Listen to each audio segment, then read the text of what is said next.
Τι να μιλήσω, που κόρυψα να χτυπήσω το ταβάνι, από τη χαρά μου δεν περιγράφεται αυτή η χαρά. Είχατε μαζευτεί εκεί οι συγγενείς? Εγώ, η γυναίκα μου και μία φίλη μας ήταν από κάτω που ήρθε να το δει μαζί μας. Το περιμένατε, δεν ρωτάω. Περίμενα την πρωτιά στο ακόντιο, αλλά όχι το Ολυμπιακό ρεκόρ, και ήταν στους στόχους της όταν έφυγε από εδώ. Πόσο περήφανος μπορεί να είστε αυτή τη στιγμή, όταν κατόρθωμα είναι ήδη το να φτάσει το παιδί ενός γονιού στους Ολυμπιακούς Αγώνες?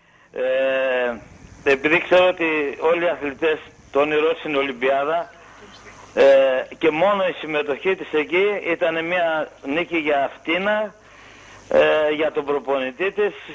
Τι να σας πω, και το όνειρο φυσικά το δικό μου ήταν να τη δω εκεί και να τη δω να χαίρεται. Και με νέο ρεκόρ. Και με νέο ρεκόρ.